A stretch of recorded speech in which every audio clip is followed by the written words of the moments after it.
বয়স বাড়ার সাথে সাথে আমাদের চেহারায় বিভিন্ন ধরনের ছাপ পড়ে যায়। এই বয়সের ছাপ থেকে যেন আমরা নিজেদেরকে রক্ষা করতে পারি, তাই অনেক সময় আমরা বিভিন্ন প্রোডাক্ট ইউজ করে থাকি। আবার অনেক সময় আমরা ভীষণভাবে চিন্তায় পড়ে যাই যে কীভাবে আমরা এই চেহারা থেকে রুক্ষতা, শুষ্কতা কিংবা বয়সের ছাপটা দূর করতে পারবো। আসসালামু আলাইকুম, আমি পুষ্টিবিদ মুশফিকা রাখি। আজকে এই বিষয়টা নিয়ে কিছু টিপস আপনাদের সাথে শেয়ার করব। মূলত 5টি উপায়ে আমরা এই বয়সের ছাপ থেকে নিজেদেরকে রক্ষা করতে পারি। প্রথমেই বলবো পর্যাপ্ত পরিমাণে পানি পান করার কথা, কারণ ক্লিন ওয়াটার আমাদের শরীরকে ডিটক্স রাখতে সাহায্য করে। আমাদের শরীরে যে বিভিন্ন টক্সিক ইনগ্রিডিয়েন্টসগুলো উৎপন্ন হয় বা শরীরের ভিতর প্রবেশ করে, সেগুলো বেরিয়ে যেতে সাহায্য করে।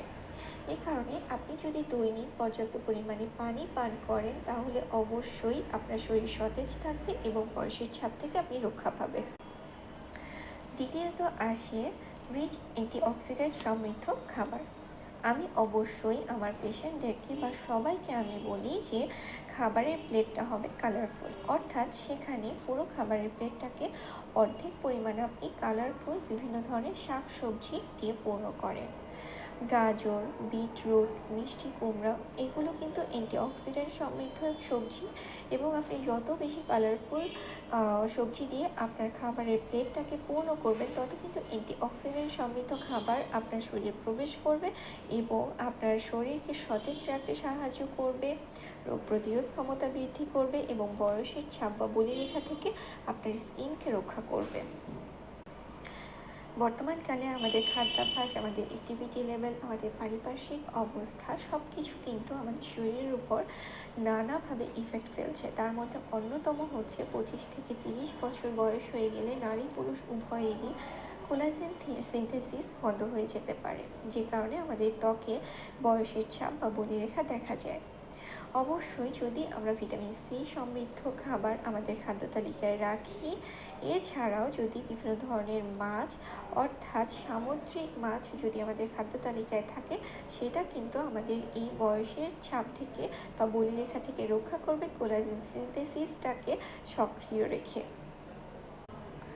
চতুর্থ হচ্ছে পর্যাপ্ত পরিমাণে ঘুম। এটি নারী পুরুষ প্রত্যেকের, কিন্তু শিশু থেকে বয়স্ক পর্যন্ত প্রত্যেকের একটা নির্দিষ্ট পরিমাণে ঘুমের খুব বেশি দরকার। 6 থেকে 8 ঘন্টা পরিমাণে ঘুম অবশ্যই একজন সুস্থ সবল মানুষের জন্য দরকার। আমরা অনেকেই আছি যে সব কিছু রুটিন মাফিক চললেও এই ঘুমের বেলায় আমরা বিভিন্ন ধরনের ডিভাইস ইউজ করছি, রাত জেগে থাকছি, যে কারণে আমাদের বয়সের ছাপটা খুব সহজেই চেহারার মধ্যে ফুটে ওঠে। 5 নাম্বার এবং সর্বশেষ পয়েন্টটি হচ্ছে নিজেদেরকে দুশ্চিন্তা মুক্ত রাখা। আমাদের জীবনে চলার পথে বিভিন্ন রকমের সমস্যা আসবে, বিভিন্ন ধরনের চিন্তা আসবে, কিন্তু সেই চিন্তা যেন আমাদের ডিপ্রেশনে পর্যাপ্ত না হয়, কিংবা এই চিন্তা যেন দীর্ঘস্থায়ী বা দুশ্চিন্তায় পরিণত না হয়। তাহলে দেখা যাবে আমরা যদি রুটিন মাফিক চলি, আমরা যদি পর্যাপ্ত পরিমাণে ঘুমাই, পর্যাপ্ত পরিমাণে পানি পান করি কিংবা খাবারটাও ঠিকমতো খাই, তাহলেও দেখা যাবে দুশ্চিন্তার কারণে আমাদের চেহারার মধ্যে একটা বয়সের ছাপ বা দুশ্চিন্তার ছাপটা চলে আসে।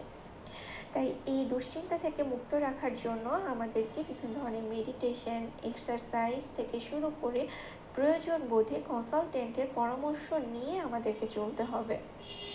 আজকে এ পর্যন্তই। সবাই সুস্থ থাকবেন, ভালো থাকবেন এবং যে কোনো ধরনের প্রশ্নের জন্য অবশ্যই নক দিতে পারেন। আসসালামু আলাইকুম।